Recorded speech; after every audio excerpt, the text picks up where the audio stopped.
தேசிய ஜனநாயக கூட்டணியை வலுப்படுத்த பாரதிய ஜனதா முனைப்பு கொண்டுள்ளதாக மத்திய இணையமைச்சர் பொன் ராதாகிருஷ்ணன் தெரிவித்துள்ளார்.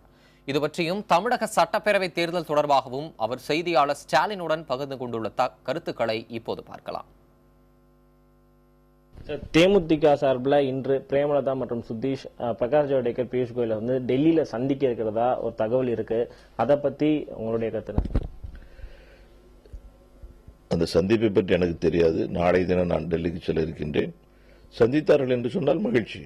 ஏற்கனவே வந்து தேமுதிக தரப்புல வந்து பேச்சுவார்த்தையில நடத்திட்டு இருக்க நிலையில தற்போது அந்த பேச்சுவார்த்தை வந்து எந்த அளவுக்கு எந்த கட்டத்துல இருக்கு சார்? எந்த கட்டத்தில் இருக்கிறது என்று நான் சொல்றது வந்து முறையாக இருக்காது. ஆனா இப்பதான் நீங்க சொல்றீங்க டெல்லியில போய் அவங்க சந்திக்க போறாங்க அப்படின்ட்டு. அப்புறம் என்ன கட்டம் அப்படின்னு சொன்னா உயர்ந்த கட்டம். நன்றி சார். இது சார் தற்போது நிலையில வேற எந்த கட்சிகள், அதாவது பாமகவையும் தேசிய ஜனநாயக கூட்டணியில அங்கம் வைக்க அந்த கூட்டணியில இருக்கிறதுக்கான நடவடிக்கைகள்லாம் தொடர்ச்சியா ஈடுபட்டு வரதா தகவல்கள் வந்து இருக்கு.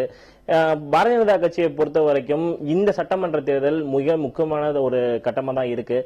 இந்த சூழ்நிலையில எப்படி தேசிய ஜனநாயக கூட்டணி இந்த தேர்தல் வந்து எந்த அளவுக்கு சந்திக்கிறதுக்கு தயாராகி வருகிறது? ஒன்றை தமிழகத்தில் இருக்கக்கூடிய அனைத்து கட்சிகளுக்கும், ஆண்ட கட்சி ஆளுகின்ற கட்சியை தவிர்த்து இருக்கக்கூடிய கட்சிகளுக்கு நான் மீண்டும் மீண்டும் சொல்ல விரும்புகின்றேன்.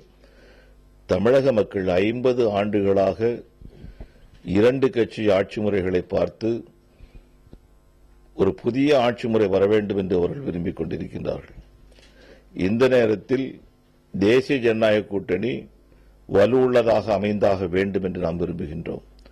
தமிழகத்தில் ஊழலற்ற, தூய்மையான, நேர்மையான, லஞ்ச லாவண்யமற்ற வளர்ச்சியை தருகின்ற ஒரு ஆட்சி வந்தாக வேண்டும். அந்த ஆட்சி மதுவற்ற தமிழகத்தை உருவாக்கக்கூடியதாக இருக்க வேண்டும். அப்படிப்பட்ட ஆட்சிதான் வேண்டும் என்று பல்வேறு கட்சிகள் சொல்லிக் கொண்டிருக்கின்றார்கள். ஆனால் ஒன்று சேர்வதற்கு மறுத்துக் கொண்டிருக்கின்றார்கள். ஒன்று சேர அவர்கள் மறுப்பதற்கு என்ன காரணம்? எதன் காரணமாக அவர்கள் ஒன்று சேர மறுத்துக் கொண்டிருக்கின்றார்கள்? இதை மக்களுக்கு தெளிவுபடுத்தி ஆக வேண்டும். சில காரணங்கள் சொல்லுவாங்க, இதெல்லாம் சாக்கு போக்குகள்.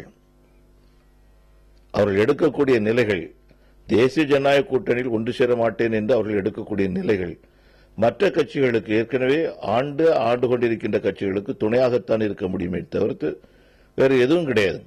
ஆகவே என்னை பொறுத்த வரைக்கும் இந்த கட்சிகள் அனைத்தும் ஒன்று சேர வேண்டும். தமிழக மக்களுக்கு புதிய வாழ்க்கையை ஏற்படுத்தி கொடுக்க வேண்டும். தமிழக இளைஞர்களுக்கு வேலை வாய்ப்பை ஏற்படுத்தி கொடுக்க வேண்டும். அதுக்கு முதல் கட்டம் தேசிய ஜனநாயக கூட்டணி வலுப்பெறுவது. தேசிய ஜனநாயக கூட்டணி தேமுதிக தலைவர் விஜயகாந்தை கிங்காக ஏற்றுக்கொள்ளுமா இல்லையா? கிங் மேக்கர் இதெல்லாம் வந்து எங்களுடைய கூட்டணி முழுமையாக வடிவம் பெறும்போது தெரிய வரும்.